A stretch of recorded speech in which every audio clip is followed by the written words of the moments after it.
Se você gostou desse vídeo e quer se manter informado sobre inovação, empreendedorismo e também sobre física, assine o canal, deixe seu like e não esqueça de ativar o sininho.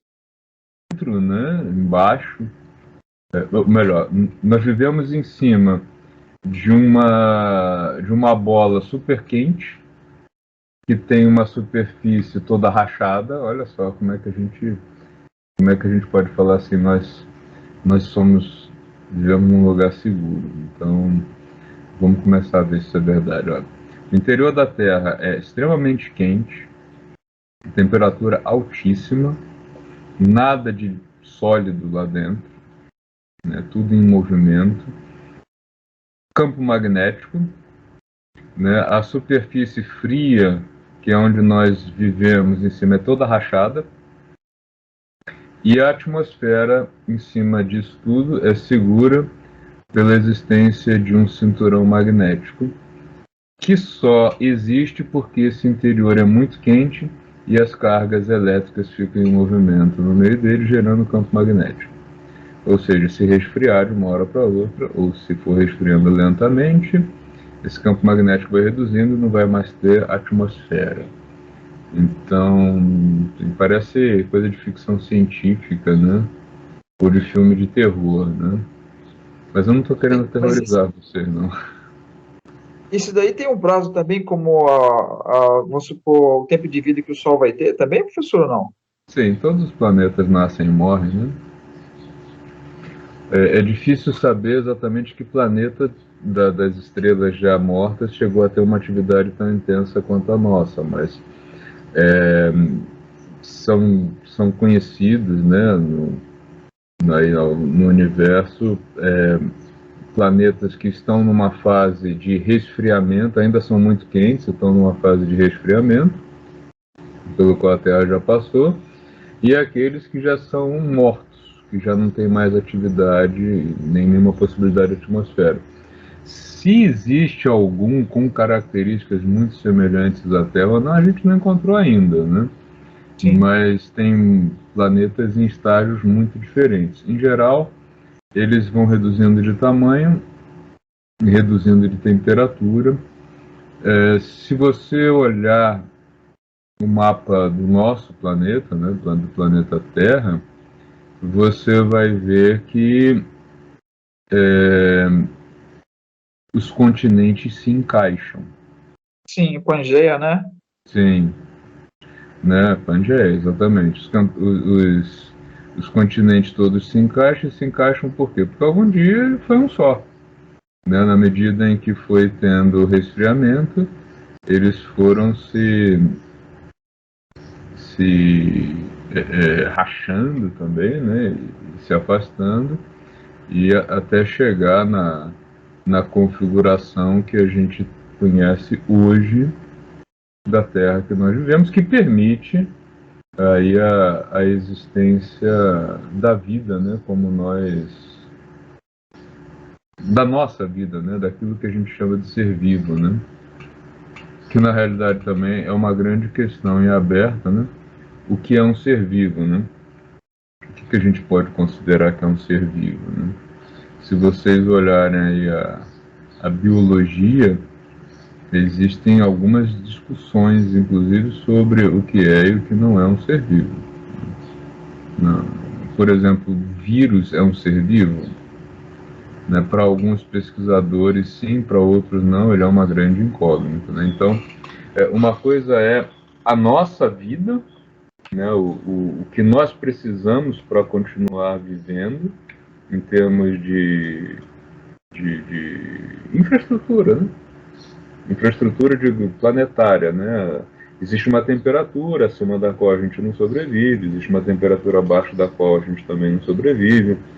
A gente precisa de um solo agriculturável, né?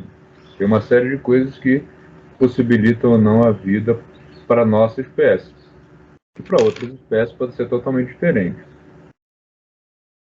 Essas conversas dão uma depressão, professor. Não, não é. Eu acho que é abrir a mente mesmo, né? Não, sim, elaboradamente, mas assim, do ponto de vista filosófico, a gente é muito finito, a infinitude nossa Sim. Nós somos Não é muito nada, né, pequenos. professor? Nós não somos nada, né? Nós somos parte de um sistema gigantesco. Por exemplo, quando eu estava na graduação, quando eu fiz meu ensino médio, na biologia eu aprendi uma coisa que já se sabe que não é mais verdade, né? Que uma característica do ser vivo é que todo ser vivo precisava de luz para fazer algum procedimento com a luz, ou fotossíntese, enfim. Quando mais eu estou cheio já de.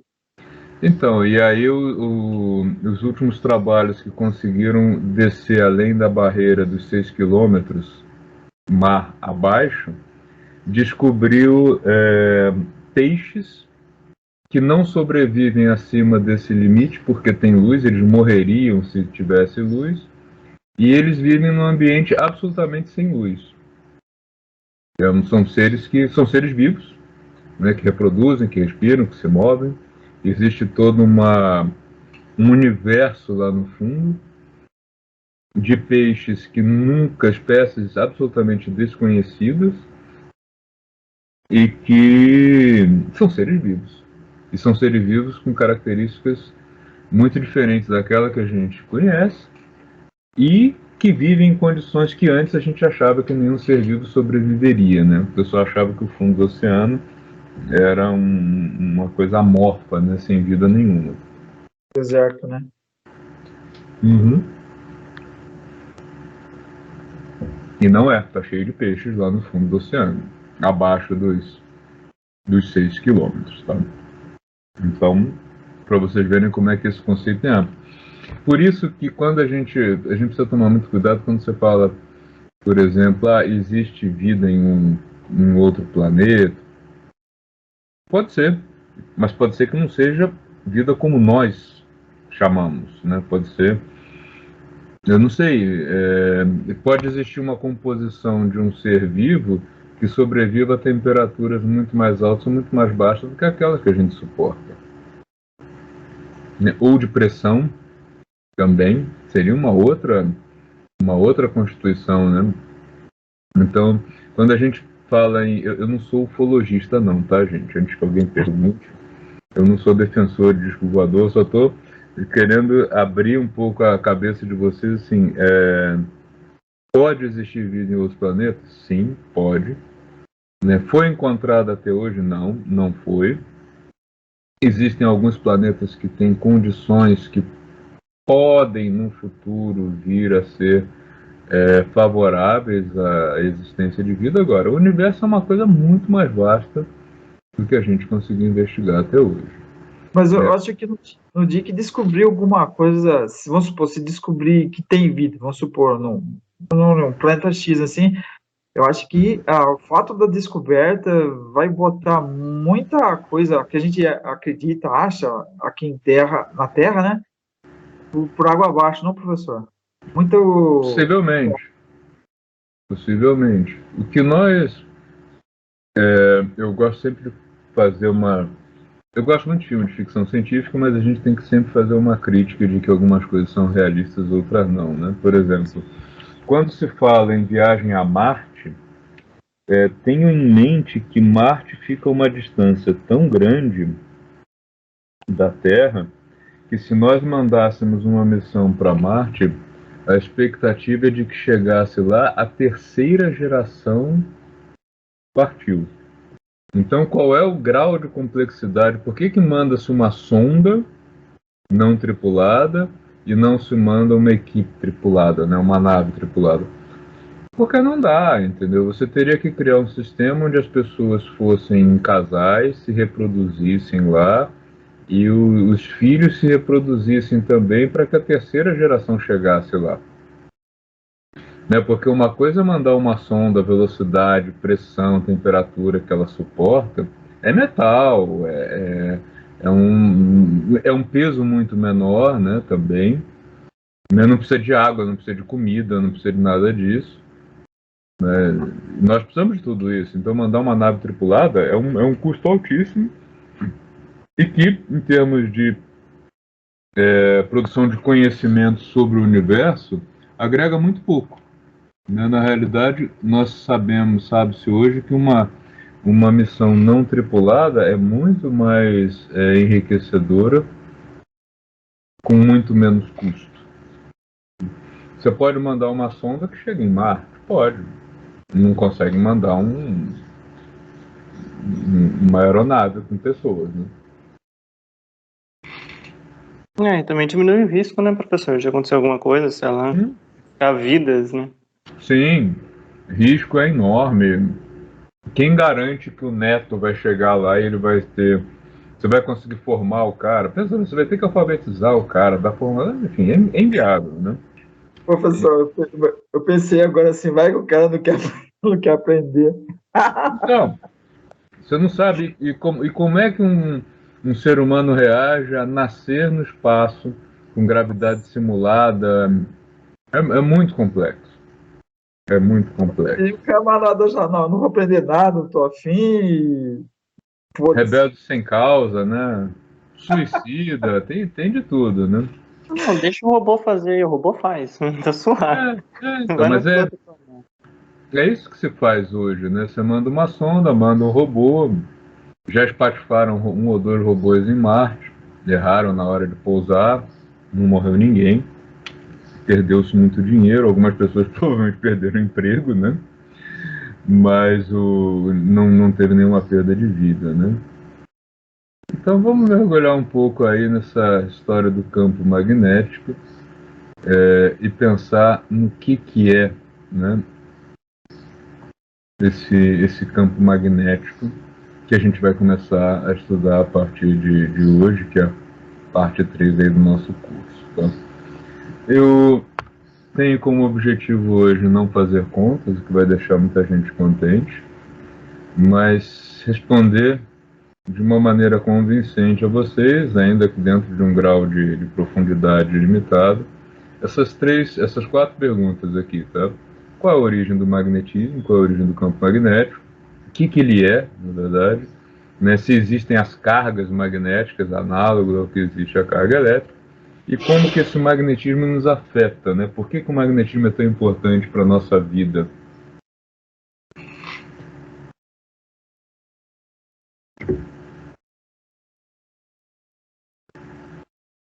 Primeira coisa, primeiro contato que nós, quando eu digo nós, civilização humana, teve com o magnetismo, veio da descoberta dos ímãs naturais, né?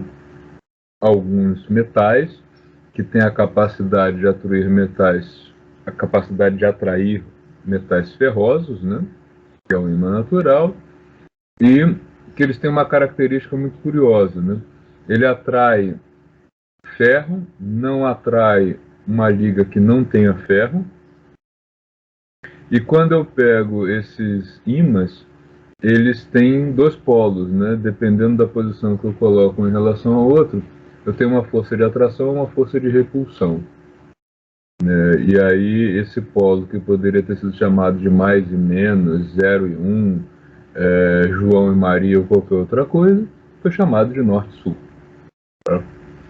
Esse norte-sul, claro que depois essa nomenclatura vingou muito por questão da bússola, né?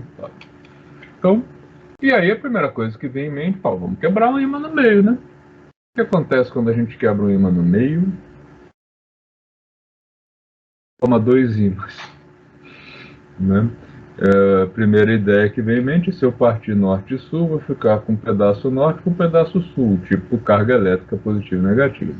Ao invés disso, eu tenho norte e sul, norte atrai sul, e sul repele sul e norte repele norte.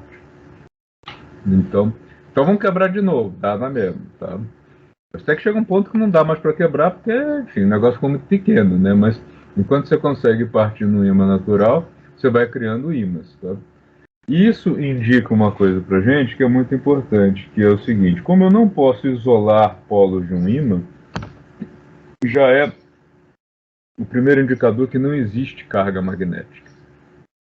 Assim como existe carga elétrica positiva e negativa, esperava-se a existência de cargas magnéticas, mas carga magnética é uma coisa que não existe. E aí isso é um tremendo ponto de interrogação. Vou pedir só um minutinho para vocês que eu preciso tomar um medicamento e já volto. 2 minutinhos, tá? Já volto. Voltou. Bom, então, conclusão que a gente chega disso é de que não existe essa carga magnética. Então, e de onde vem o magnetismo, então, hein?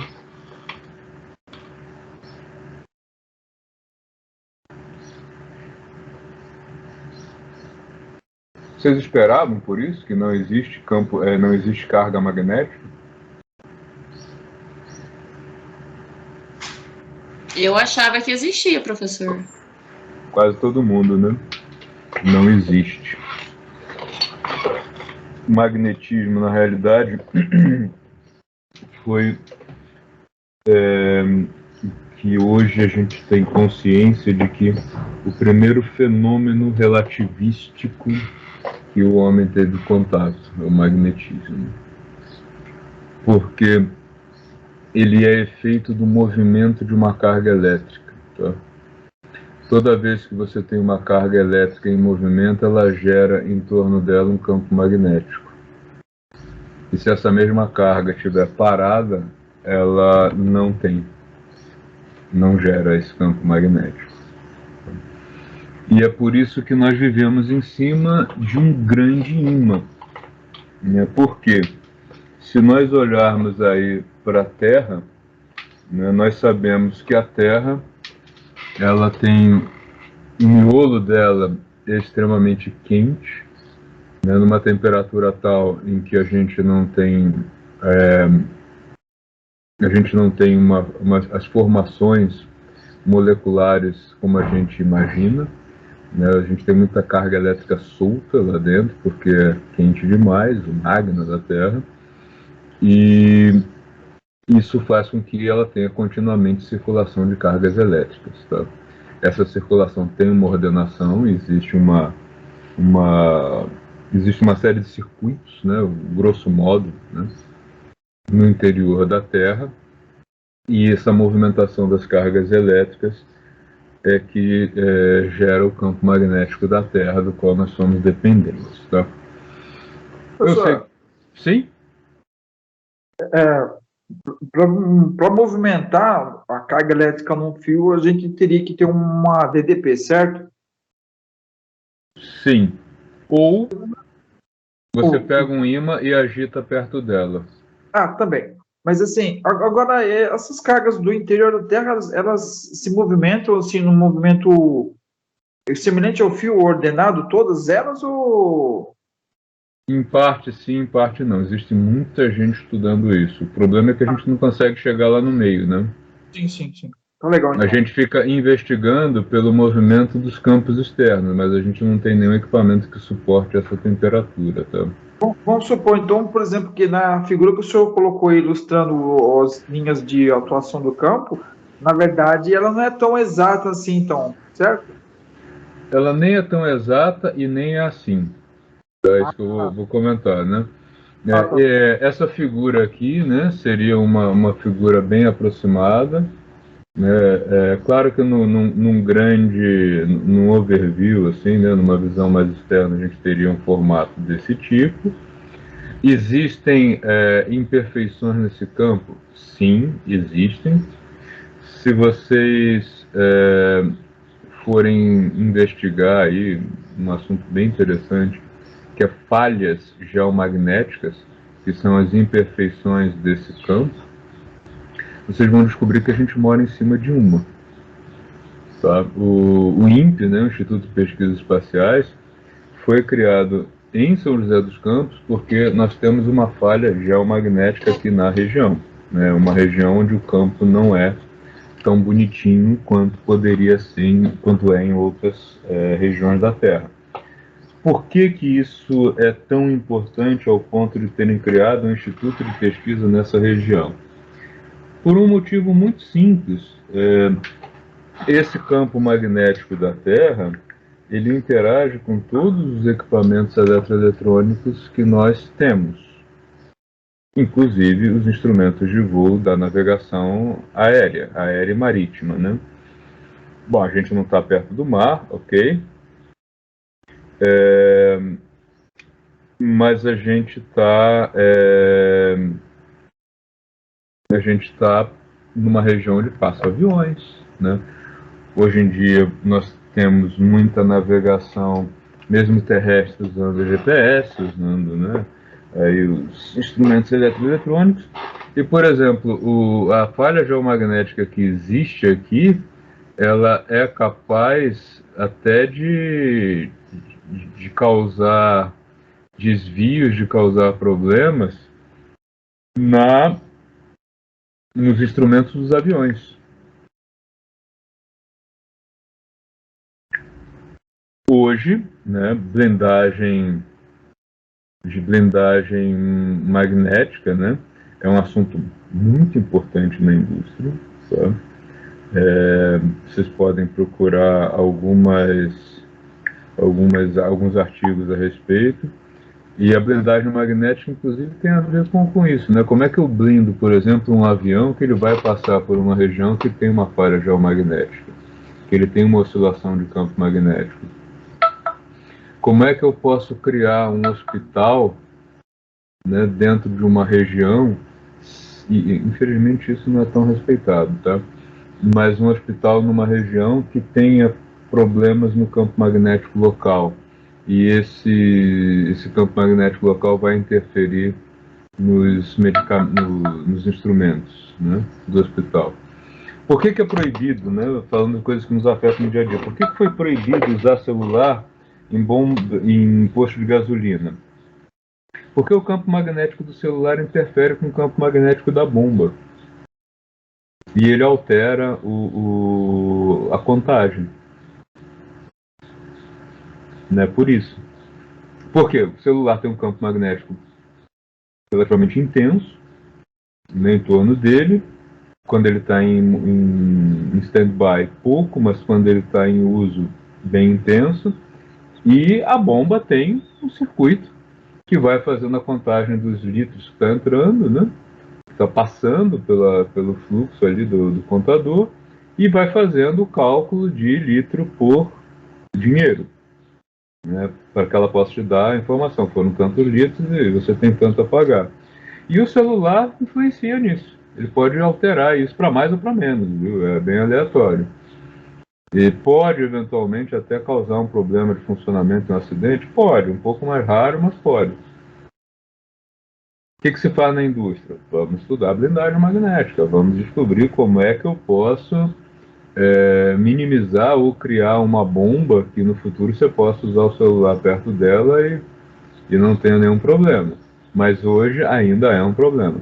Dentro da indústria existem setores onde a blindagem magnética é uma coisa perigosíssima. Por exemplo, quem trabalha na indústria de produtos químicos ou de explosivos sabe que qualquer fagulha criada lá dentro pode matar muita gente. Então, nesses lugares, os equipamentos eletroeletrônicos são proibidos. Quem tem celular não entra com celular ali, né? E os equipamentos eletroeletrônicos que funcionam lá dentro, eles operam dentro de caixas bem especiais, né, que fazem uma blindagem magnética para que ele não tenha nenhuma possibilidade de gerar uma fagulha, né? Então, para vocês verem o quanto que isso é importante. Voltando aqui à figura, olhem só. Esse campo magnético da Terra seria aproximado assim se a Terra ficasse parada. Mas a Terra não fica parada. Ela gira em torno do próprio eixo, ela gira inclinada, como aqui está sendo mostrado, né, em relação ao plano do nosso sistema solar, e ela gira em torno do Sol. Tá? Isso faz com que o nosso campo magnético ele forme um véu, como está mostrado nessa figura aqui. Tá? Onde eu tenho uma intensificação das linhas na direção do Sol, sempre, e um véu mais alongado na direção oposta ao Sol. Isso é imprescindível para que nós consigamos nos manter vivos. Tá? se esse campo magnético aqui, se esse escudo magnético não existisse, a radiação que o Sol manda seria suficiente para nos fritar. Então não haveria vida na Terra se nós não tivéssemos esse escudo. Então ele é mais intenso virado para o lado do Sol. O Sol manda a radiação o tempo inteiro e, eventualmente, o Sol também, por uma questão do campo magnético dele, ele emite material magnético. Esse material que chega aqui, ele passa às vezes pela blindagem e pode atingir a Terra. Isso aconteceu uns 100 e poucos anos atrás. Se fosse hoje uma situação como aquela do passado, nós teríamos muitos problemas, porque na época nós tínhamos, foi antes de 1910, não me lembro exatamente o ano, nós tínhamos uma dependência muito pequena na energia elétrica, né? Então a maior parte dos problemas causados por uma tempestade magnética é aquilo que tem campo eletromagnético, né? Ele atingiu mais fortemente o Canadá, que tinha uma usina hidrelétrica que fritou, mas se fosse hoje, dada a dependência que nós temos desses sistemas, seria um caos muito, muito grande. Tá? O que se faz, né? Existem vários satélites em torno da Terra que monitoram a atividade do Sol, que recomendam desligamentos de equipamentos na Terra por conta de intensificação de atividade solar em alguns pontos, né? E aqui vem a grande explicação de por que é tão importante estudar a Antártica. Tá? Como vocês veem aqui, devido a esse movimento da Terra, os polos, né? Polo Norte, Polo Sul, geográfico, tá? Eles são as áreas mais expostas, menos protegidas, né? Então, tudo aquilo que atinge a Terra atinge mais fortemente, ou primeiro, esses pontos, né? E daí, colocar estações de observação aqui é muito importante para a gente conseguir saber como que a Terra está sendo atingida e como que ela vai ser atingida até futuramente, impactada por essa atividade aí geomagnética, tá? Magnética, né? Tá? Alguma dúvida com relação a isso, pessoal? Algum comentário? Todo mundo muito assustado só? Só tô aqui ficando impressionado com o que eu tô aprendendo, professor. Muita coisa eu não fazia ideia. Por mais que tenha lido, mas Então aqui seria uma visão, né, ilustrativa aí de como é o centro da Terra, com as espirais de cargas elétricas circulando, né, fazendo um movimento que gera esse campo magnético. Isso aqui é uma simulação feita pelo pessoal da NASA, do que é uma tempestade magnética. O Sol, como ele é um grande plasma, né, e que tem um campo magnético muito intenso, ele também mantém, né, o Sol se mantém, ele não tem nada de sólido nele, o Sol se mantém coeso porque ele tem todo esse material preso por um campo magnético, assim como o nosso. Se esse campo magnético fosse desligado, o Sol desapareceria simplesmente, tá? Ele não tem nada de sólido.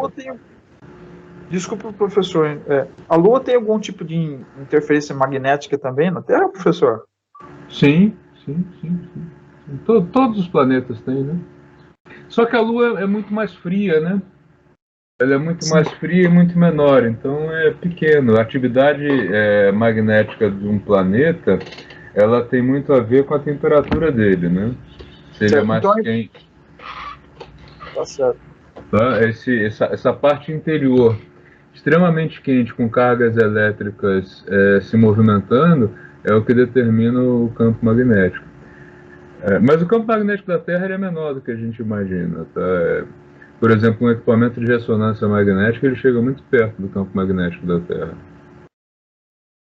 Tá? É que ele é mais amplo, né? Ele pega uma área muito maior. Tá?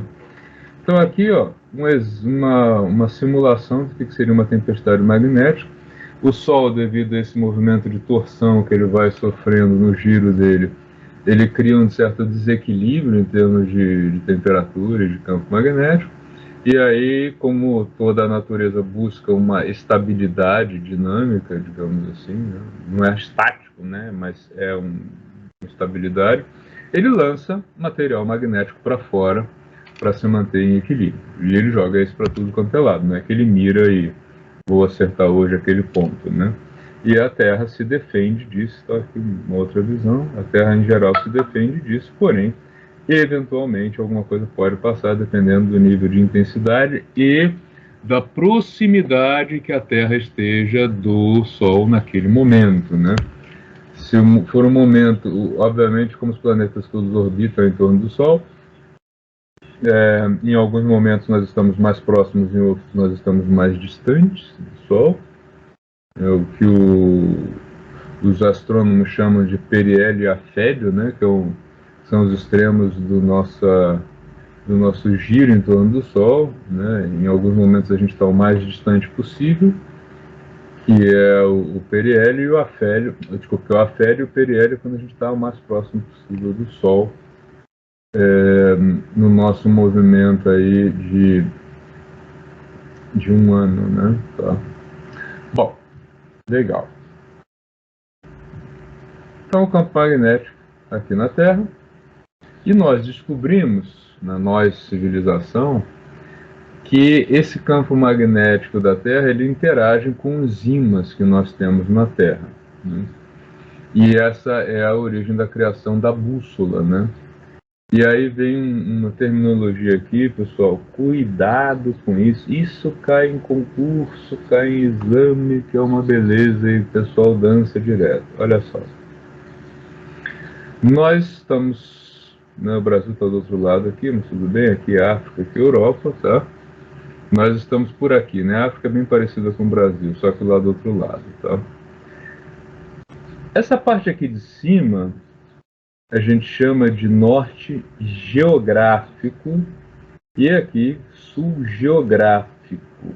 Por que isso? Vamos lá. Nós sabemos que a bússola, ela alinha, né?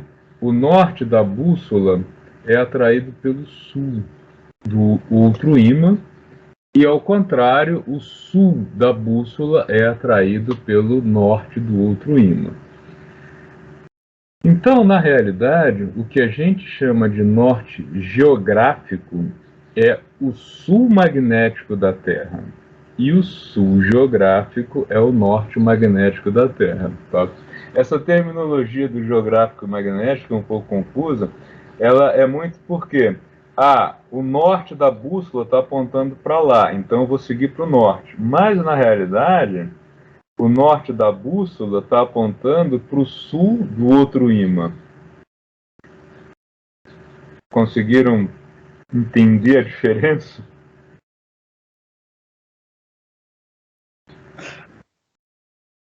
Agora lascou, né? Bom, professor, o senhor complicou tudo. Então, isso cai muito em concurso, viu? Porque muita gente confunde. Pense no seguinte, ó, eu coloquei uma bússola aqui, tá? Deixa eu pegar o... Professor, é só pintar o contrário, então o ponteiro da bússola anda certo. Pois é, mas não foi feito assim, historicamente ficou desse jeito e é uma... assim, na época os caras não sabiam disso, né? Então, olha só, quando você coloca uma bússola aqui, o que ela faz? Ela faz isso aqui, norte e sul, tá? Só que o sul dela tem que estar ligado a um norte magnético e o norte dela é atraído pelo sul magnético. Tá? Então, cuidado, o norte geográfico corresponde ao sul magnético e o sul geográfico é o norte magnético. Tá? Agora ficou todo mundo de cabeça para baixo. Tá? Aí alguns detalhes importantes aqui, tá? A Terra tem um movimento em que ela fica mudando, tá? Exatamente onde seria o ponto extremo de um e outro polo, tá? Isso não é retinho como muita gente imagina. Ele tem uma inclinação e essa inclinação muda, tá? Hoje, se nós navegássemos né? Nós digo pilotos de avião, pilotos de naves, de navios, etc, etc. Usando a boa e velha bússola, tá? Isso é corrigido automaticamente, né? Porque se esse ponto aqui varia, e esse aqui também, a bússola vai sempre apontar para o norte e para o sul. O problema é que isso gera um erro em relação ao mapa. Tá? Porque eu estou indo tantos graus ao norte ou ao sul e eu não vou chegar onde eu queria, porque o mapa que eu tenho está defasado. Isso ocorre hoje pra caramba. O GPS tem esse problema, tá? No carro, não vai afetar em nada. Mas ele já começa a afetar essa mudança do campo, do ponto, né, do extremo magnético da Terra, ele já começa a afetar a navegação, porque o GPS está levando navios para lugares um pouco distantes de onde deveriam, né, já que é uma navegação em muito maior escala. Antigamente, esse ponto que consta nos mapas, ele tinha um prazo de revisão de 50 anos. Tá? Nos últimos anos, observou-se uma aceleração dessa mudança. Né? O ponto começou a mudar, começou a se deslocar com maior velocidade. A proposta, não sei se já foi aprovada, mas era de que essa revisão passasse a ser a cada 2 décadas, mas já existiam pessoas, né, e grupos defendendo que seria uma década correto, né? Eu não sei se eu tenho a impressão que o 20 já foi aprovado, então já caiu a menos da metade. E hoje nós temos esse problema, né? Todo mundo navega por GPS. Não somos só nós que usamos o Waze, né? O navio também, o avião também, quer dizer, eles não usam Waze, ok? Mas eles usam um sistema de GPS, e esse sistema de GPS, ele posiciona a gente usando o geomagnetismo e o mapa, né? E o problema é que o mapa está errado, né? O mapa está ficando defasado com uma velocidade maior do que era esperado antes, e por isso essas revisões aí são necessárias com maior frequência. Assim, não é para ninguém entrar em pânico. O mundo vai acabar? Vai, mas não é pro nosso tempo. A Terra vai acabar, sim, a vida na Terra vai ser extinta, mas putz, em milhões e milhões de anos. Não vai matar nem pó da gente quando isso vier a acontecer, tá? Professor, de tudo isso que o senhor está falando, professor, eu chego a uma conclusão para não levar a vida muito a sério, se ser mais relax, viu? Porque A vida da gente, ela é um acaso, né? Isso a gente já sabe. E a Terra, né? Outra casa, né? A Terra e todo o sistema planetário, ele é vivo, né? Continuamente nós temos explosões de geração, de criação de novos planetas e planetas que morrem, tá? Quando nós olhamos para o céu, a olho nu não, mas quando olhamos para o céu usando aí os instrumentos de astronomia, nós enxergamos planetas que não existem mais e ainda não enxergamos outros que já existem. Pense no seguinte: quando você olha para o Sol, né, como é que a gente enxerga a luz que foi emitida pelo Sol ou que foi refletida por um astro qualquer? Ela chega até nós com a informação da forma, da cor, etc, etc. Tá? Do mesmo jeito que eu estou vendo aqui uma garrafa que está em cima da minha mesa, porque tem luz, a luz bate nela, tá? A garrafa que está em cima da minha mesa, em particular, é de um azul escuro. O que isso significa? A luz branca, né, que tem todas as frequências, ela incide nessa garrafa, ela retorna para mim azul e algumas cores mais escuras, né, dando esse tom azul escuro. Ela absorve o restante, e é por isso que eu tenho informação da forma da garrafa e da cor dela. Tá? Então é luz refletida, sempre. Né? Nós enxergamos por luz refletida. Quando o Sol emite luz, essa luz viaja no espaço a uma velocidade altíssima, mas ela chega na Terra aproximadamente 12 minutos depois. Então, assim, nossa, olha como o Sol está agora. Mentira, ó, corrija. Olha como o Sol estava 12 minutos atrás. Tá? Se o Sol apagar, vai demorar 12 minutos para a gente perceber que ele apagou. Ou seja, a gente vê o passado do universo, então, quando olha para o céu, certo, professor? Sim, sim. E passados diferentes, né? Porque o planeta que está mais distante, a gente enxerga ele mais no passado, o que está mais próximo, a gente enxerga ele mais no presente. E como existem planetas que estão a uma distância muito grande, que a gente consegue observar pelo telescópio, a gente ainda está recebendo a luz que foi emitida por um planeta que já deixou de existir, e ainda não estamos vendo planetas que já existem. Nossa. É. Como é que os astrônomos investigam isso, né? Mandando sondas, né, para investigar, e pela configuração, pela informação da configuração de posicionamento, né? Porque como todos os planetas atraem todos os planetas, se tem uma posição e falta uma força para justificar aquela posição, é porque existe algum planeta atraindo ele naquele ponto. Então, é uma das maneiras que a gente tem de identificar, que a gente não sou astrônomo, né? Que os astrônomos têm de fazer essa identificação. Tá?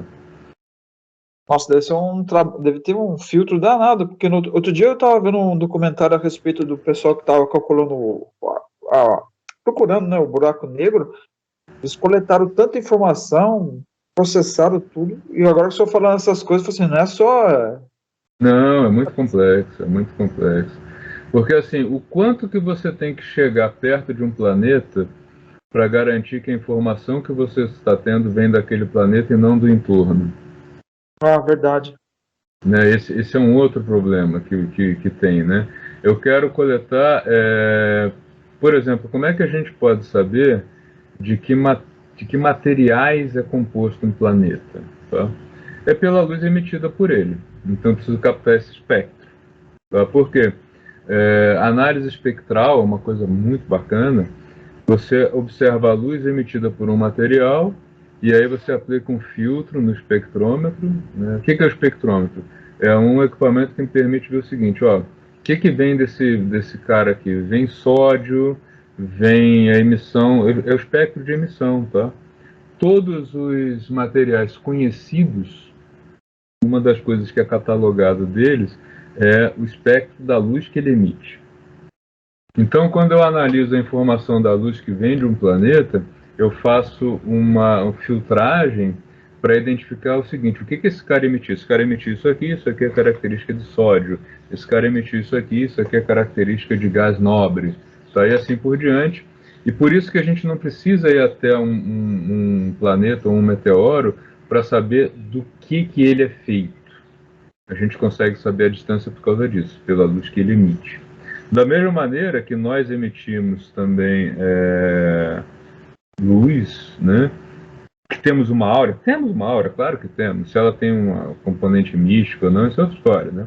Nós temos uma aura e é possível identificar algumas doenças por essa aura? Sim, é possível. Tem gente que trabalha nisso, né? Não é nenhuma ficção científica. Se você tem uma alteração do seu organismo, isso afeta certamente o seu campo eletromagnético, tá? E isso de alguma maneira pode ser medido. Motivo pelo qual, quando nós temos as redes de alta tensão, nós não devemos permanecer próximos a elas, né? Por quê? Todo o nosso funcionamento biológico, todo o funcionamento do corpo humano, ele é à base de pulsos eletromagnéticos, né? O que os neurônios são? O neurônio é o nosso fio. Ah, fulano perdeu neurônios e tal. Complicado, perdeu o fio, perdeu a conexão. Não tem mais a ligação que dá o impulso eletromagnético e leva a informação.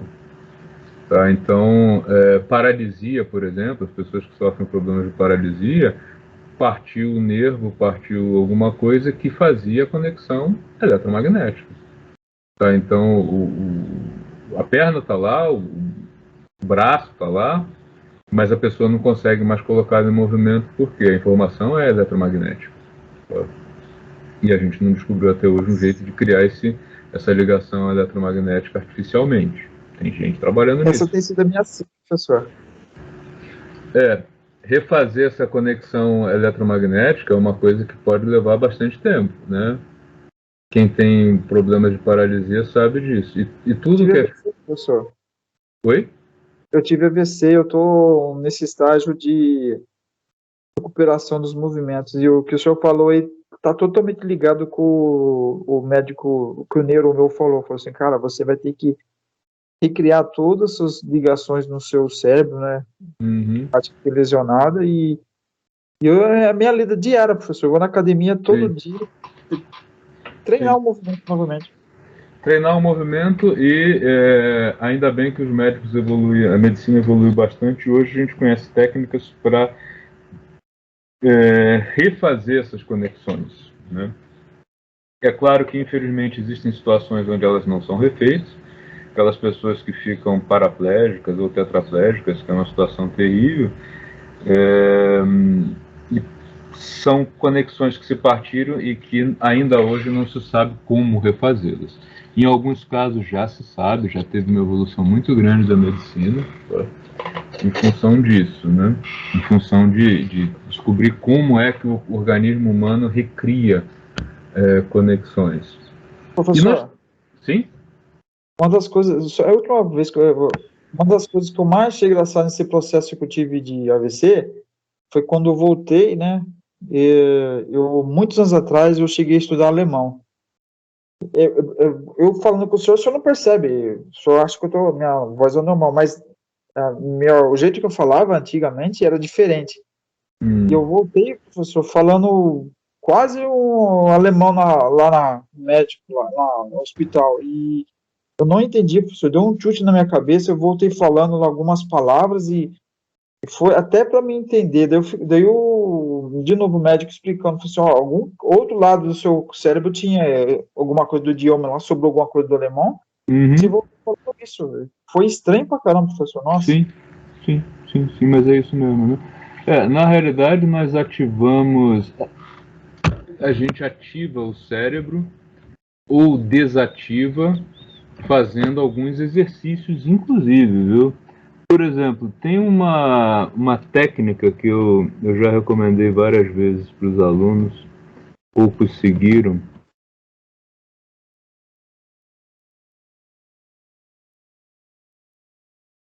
Seguidamente. Ô, professor, repete de novo, eu não escutei. Eu estou com um problema na minha conexão aqui, já tentou 2 vezes. Vocês estão ouvindo agora? Normalizou? Agora sim. Legal. Existem algumas técnicas, né, que a gente usa para absorver mais conhecimentos, né? Que é o seguinte: se você deveria, né, mapear as áreas do cérebro que são usadas por determinadas disciplinas.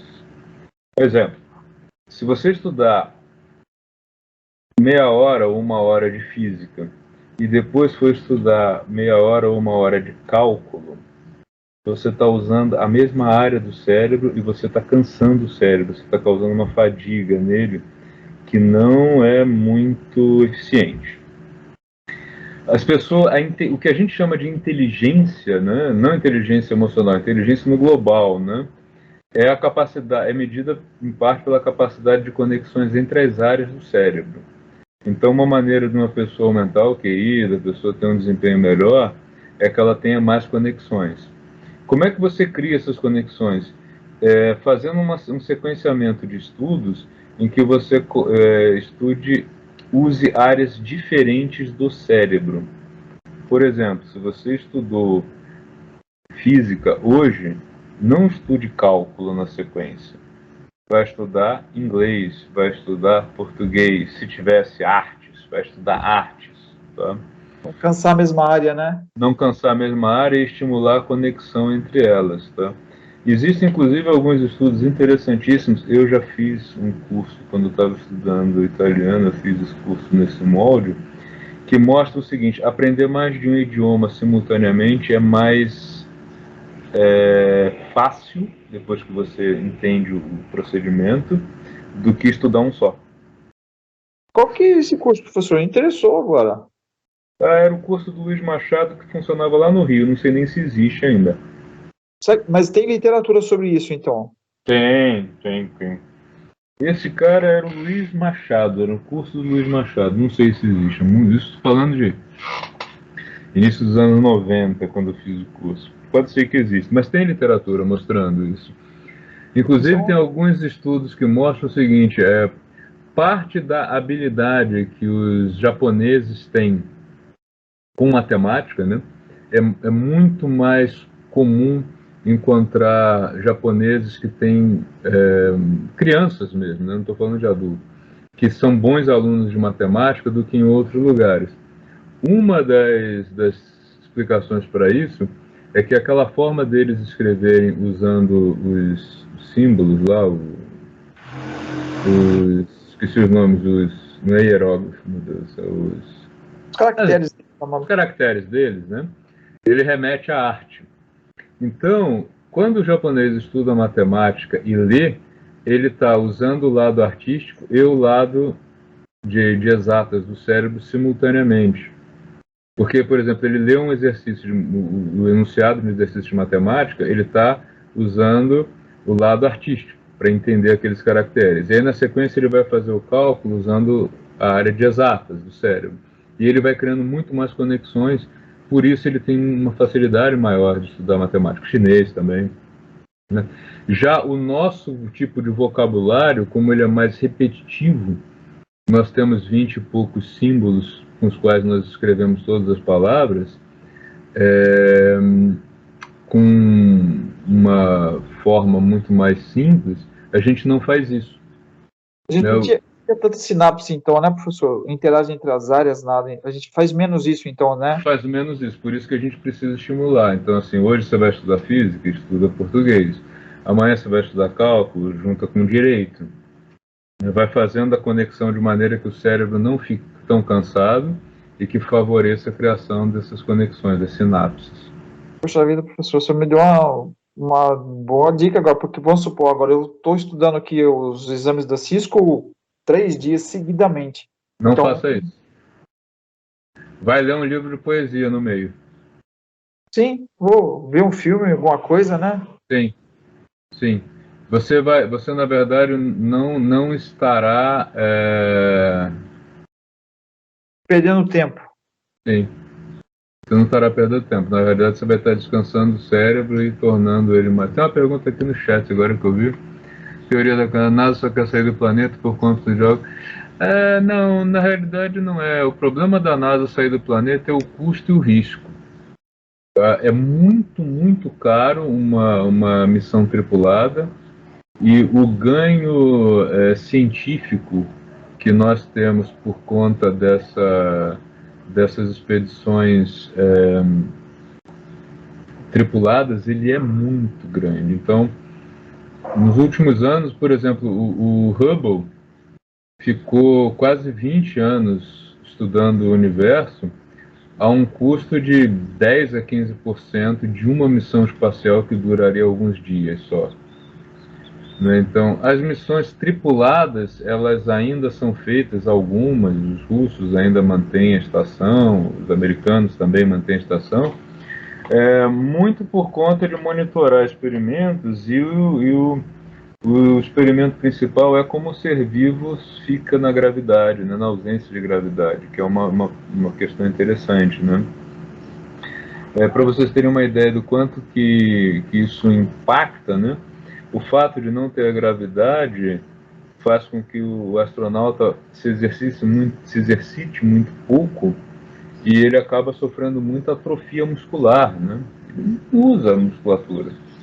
Então eles têm programa de exercício, tem até um produto que tem uma versão dele doméstica, que acho que era o Polishop que vendia, que você fica dando choque no músculo para fazer atividade física, né? E na realidade esse negócio foi criado por conta dos astronautas mesmo, né? Porque os caras não tem como fazer atividade física, não tem gravidade. E é um problemão isso. Outro problemão, nós temos uns líquidos no interior do nosso cérebro que eles são o nosso prumo, né? A gente faz curva, a gente vira para a direita, para a esquerda, etc, por conta desse líquido, desse nível que a gente tem no cérebro. E, inclusive, o pessoal que sofre de labirintite, que fica tonto, não pode dirigir, etc, é porque inflama esse líquido e ele perde o controle. Tá? É isso que acontece e isso, essencialmente, que é a tal da labirintite. Tá? É uma inflamação nesse mecanismo de nível que o cérebro tem. E quando os astronautas retornam de uma missão espacial, como ele está na ausência de gravidade, esse líquido desativa. Esse nosso funcionamento pelo nível que está no cérebro fica desativado.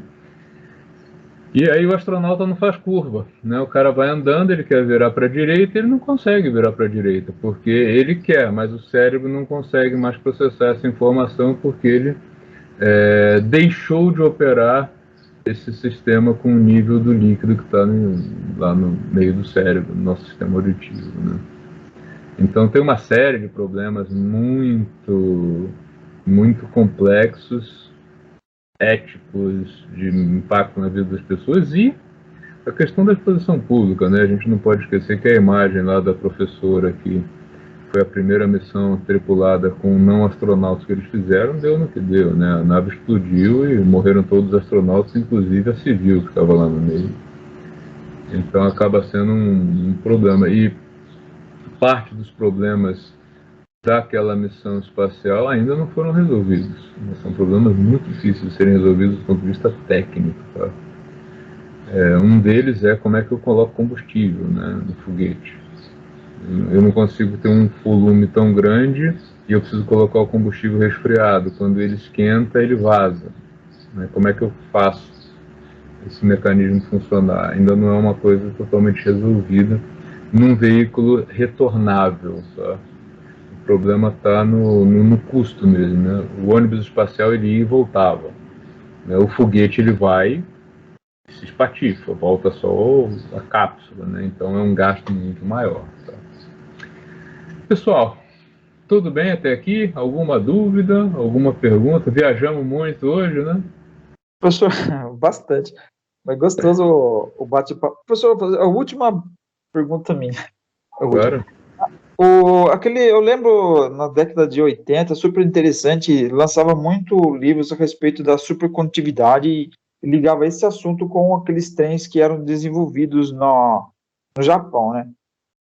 Eu não sei se eu entendi errado, mas aqueles trens, eles eram suportados por ímãs que levitavam, é isso mesmo ou não? Na verdade, você cria um ímã artificial, você cria o supercondutor e o trem-bala ele levita mesmo. Ele fica, claro, não é nada assim, ele está lá no alto, não. Ele está a uma distância ínfima que você não percebe, mas ele não está tocando o trilho. Por isso que ele é tão rápido, por isso que ele é tão caro, por isso que ele é tão inviável. Sim. Não confundam trem-bala com trem de grande velocidade. Tá? O trem de grande velocidade, como o TGV, o Frecciarossa italiano, os países europeus têm, né, muitos desses trens de grande velocidade. Eles são trens convencionais que têm um motor e um design que permite atingir velocidades muito grandes. O que eu chamo de velocidades muito grandes? Um Frecciarossa atinge hoje 500 km por hora. Sobre uma roda, certo? Sobre a roda. Ele funciona num trilho convencional. É só motor e design, tá? E, claro, o material dele que faz com que o atrito seja menor. Sim. Mas o TGV roda, esses trens de grande velocidade, eles rodam tranquilamente acima de 300 km por hora. Isso é super normal. O 500 ainda é em alguns pontos muito específicos e as máquinas mais novas, mas isso tudo é convencional. Por isso tem um custo alto, mas ele é compatível com um avião um pouco mais barato até que o avião. Que é o que deve... Oi? O senhor chegou a andar nesses trens na época que o senhor esteve na Europa? Sim, na viagem, já fiz várias viagens com esses trens. É muito interessante, por exemplo, você pega um TGV de Paris e vai até Turim em 5 horas. Só que qual é a diferença pro avião? As estações de trem estão no centro de cidade, então... demora 5 horas, o avião faria em menos. Sim, mas quando você leva em conta o ir até o aeroporto, 1 ou 2 horas de check-in, depois na volta eu pegar a bagagem e tal. Quando você faz a conta total, que você saiu do centro da cidade, chegou no centro da cidade, o trem é mais confortável. O trem é mais confortável. Eu tenho foto desses trens, depois eu vou selecionar umas fotos e mostro para vocês. E lá dentro você vai super confortável, a 300, 350 km por hora de boa. Você não vai sentir, não é aquela coisa, você está lá dentro sentindo essa velocidade. Não, você está lá dentro tomando café, lendo, enfim. Assiste vídeo porque tem internet nele. Ele vai o tempo inteiro essa velocidade? Não, tá? O que acontece? Eles podem trafegar essa velocidade mais alta no trecho em que eles não estão perto das cidades. Né? Quando eles chegam perto das cidades, eles vão para um limite de 100, depois de 80, até chegar na estação. Ele não passa por uma estação de trem dentro de um perímetro urbano a essa velocidade. O de 500 é a mesma coisa. Tá? Professor, Sim? desculpa, é uma coisa que eu lembrei agora, eu estava falando desse negócio de trem aí, eu lembro quando eu era moleque, eu fui criado dentro de uma oficina mecânica, né? Meu pai tinha uma oficina e eu ficava lá. E eu sempre fui ficcionado por motos, de motocross, essas coisas. E eu lembro que uma época eu peguei uma moto, eu fiz uma moto, eu peguei um brinquedo lá, montei um brinquedo, e na hora de elaborar a suspensão traseira da minha moto, né, eu me inspirava muito naquela XL-ona antiga, né? Em vez de colocar uma mola helicordal, sabe o que eu fiz? Eu peguei um imã, tinha um imã lá, professor, eu coloquei o norte e norte. Sabe aquela força de repulsão dele que fica? Sim. Eu usei essa força como mola na minha motoquinha lá que tinha lá. Lógico, né? Legal, hein? Muito boa ideia. O único problema é que eu não passava perto de outros ferros, né? Daí... Sim. Mas é um problema, olha, esse problema da blindagem magnética, ele é tremendo, viu? Por exemplo, as torres de alta tensão, eu comecei a falar e não terminei. Por que é proibido morar perto de uma torre de alta tensão? Porque o campo magnético dela interage com o campo magnético do nosso cérebro, do nosso nervo óptico, tá? Então, uma pessoa que mora, né, infelizmente populações em situação de risco muitas vezes fazem isso, constroem moradias, né, tipo o que a gente chama de barraco, né, a criação aí das favelas, em regiões dessas onde é proibido, e o cara diz, eu tô lá, nada acontece. Sim, nada acontece, espera uns anos. Né, vai aparecer um câncer no cérebro, vai aparecer a cegueira por degeneração do nervo óptico, né? Isso tudo vai acontecer porque é lento, né? Não é uma coisa assim que frita, né? Cheguei perto do campo magnético, fritei. Não é assim, né? Mas vai mexer com o teu corpo, né? Quem tem tatuagem, por exemplo, que tem pigmento metálico na tatuagem, sabe que tem problema na hora de fazer ressonância magnética. Né? Tem alguém aqui no grupo que já passou por isso? Cara, mas eu não sabia, não. Tem. Já passei, professor. Já passou, né? Dizem que dói pra caramba, né? Não sei se é verdade. Dói, pior que dói. Mas faz um tempinho já, eu tinha acabado de fazer, e pior que era uma tatuagem pequena. Porque você tem o quê? Você tem partículas metálicas ali no meio da tinta, e elas vão ser impactadas pelo campo magnético da ressonância. E o pessoal diz que dói. Então, assim, a gente vive num universo cheio de campo magnético. Nós temos o nosso campo magnético. E... Débora, tem sim. Pode ser que você tenha usado uma tinta já mais moderna, mais livre aí dessas partículas, mas é uma das coisas que sempre perguntam, né? Quando você vai fazer ressonância, eles perguntam se você tem tatuagem e se você tem algum tipo de metal no corpo, né? Por exemplo, essas estruturas metálicas que são colocadas quando alguém faz cirurgia, né? Elas interferem bastante, né? Por exemplo, quando uma pessoa idoso que já fraturou o fêmur, né? O fêmur, ele é um osso enorme e oco. Tá? Ele é uma caixa oca. Então ele partiu, o que eles fazem? Eles pegam uma haste enorme, Enfiam de um lado, enfiam do outro e bota assim. E aí o fêmur vai colar, mas tem um metal aqui no meio, que não tinha antes. Esse metal interfere tremendamente no equipamento de ressonância magnética, ao ponto de, se o objetivo for ver alguma coisa naquele osso, não dá para ver.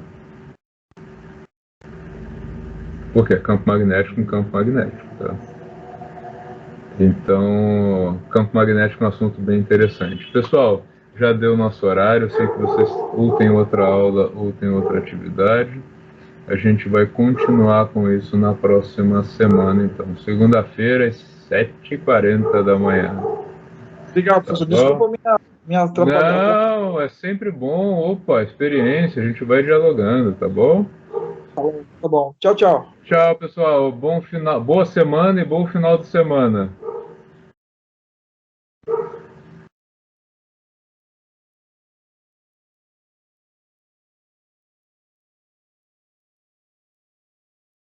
Se você gostou desse vídeo e quer se manter informado sobre inovação, empreendedorismo e também sobre física, assine o canal, deixe seu like e não esqueça de ativar o sininho.